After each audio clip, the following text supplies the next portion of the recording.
Guys, আমরা যখন ঘোরার কথা ভাবি তখন আমাদের মাথায় আসে পাহাড় কিংবা সমুদ্র, কিন্তু আমাদের কাছে পিঠে এমন কিছু জায়গা আছে যেগুলো আমরা খেয়ালই করি না। তাই আজকে তোমাদেরকে দেখাবো আমার নিজের গ্রাম, আমার নিজের থাকার জায়গা, যেখানে এমন কিছু সুন্দর আর ভাইরাল হওয়ার মতো স্পট আছে। গাইস, সবার প্রথমে আমাদের আড্ডা মারার জায়গাগুলো থেকে শুরু করছি।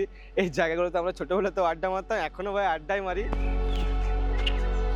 ছোটবেলাতে ভাই গাছের থেকে তেঁতুল পেড়ে খেয়ে নিতাম, নুন লঙ্কা ঘর থেকে নিয়ে আসতাম আর এখানে তেঁতুল খেয়ে নিতাম।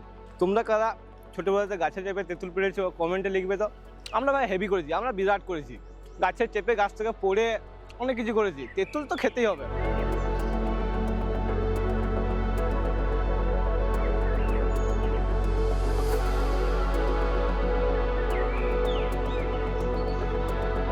গাইস, এখন যে জায়গাটা আছে না, এই জায়গাটা ভাই হেভি, শান্ত আছে, ঠান্ডা আছে। আর এই জায়গাটার নাম হচ্ছে গড় জঙ্গল। গড় জঙ্গলটা আমাদের এখানে খুব বিখ্যাত। এই যে আমাদের ডগেসটা এই চলে এলো আমার কাছে। কিরে ভাই,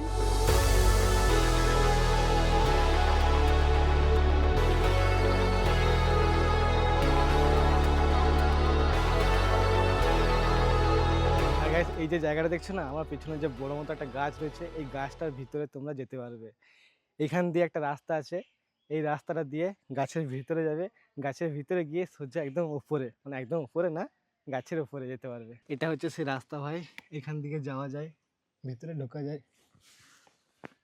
হাই সব হেভি জায়গা, কিন্তু আমি ঢুকতে পারবো না, আমি হেভি মোটা, এখানে আটকে যাবো মনে হচ্ছে আমি।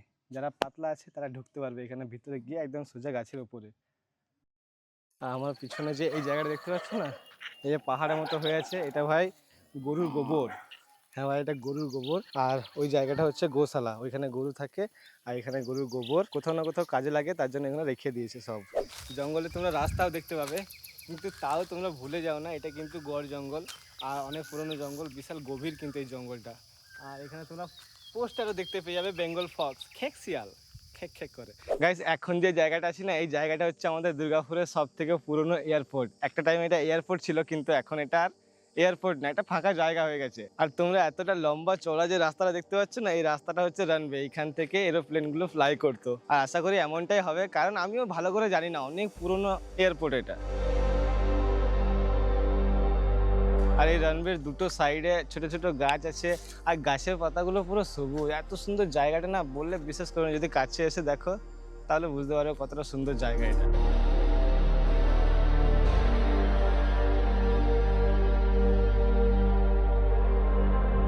গাইস, গ্রামের আড্ডার জায়গা, পুরনো জায়গা, সবুজ সবুজ গাছের জায়গা, এরকম জায়গা তো অনেক দেখলে, কিন্তু আমার পিছনে যে জায়গাটা রয়েছে, জায়গাটা বুঝতে পারছো কি? এই জায়গাটা হচ্ছে আমাদের এখানের ছোট কেদারনাথ মন্দির। কেদারনাথ মন্দির তো অনেকটা দূর উত্তরাখণ্ড, কিন্তু আমাদের এখানে আছে ছোট কেদারনাথ মন্দির, যেটা নতুন এখানে হয়েছে। আর এটা হচ্ছে আমাদের নতুন কেদারনাথ মন্দির, আর এইটা হচ্ছে আমাদের পুরনো কেদারনাথ মন্দির, যেটা অনেকদিন আগে তৈরি হচ্ছিল। মন্দিরের ভেতরে তো এখন যাচ্ছি না, তবে তোমাদেরকে বাইরে থেকেই বলছি, এই মন্দিরটা আজকাল না, অনেক পুরনো। কারণ আমাদের স্কুল লাইফে আমরা তৈরি হতে দেখেছি, এখনও ভালোভাবে তৈরি হয়নি। আর মন্দিরের তৈরির কাজ মনে হয় বন্ধ হয়ে গেছে, ওই কারণে পুরো মন্দিরটা এখনও ভালোভাবে তৈরি হয়নি, অনেকদিন ধরেই এইভাবেই হয়ে আছে। আর এখন সবার লাস্টে তোমাদেরকে যে জায়গাটা দেখাবো, ওই জায়গাটা একটু স্পেশাল, যেটা আমাদের গ্রামের সুইমিং পুল।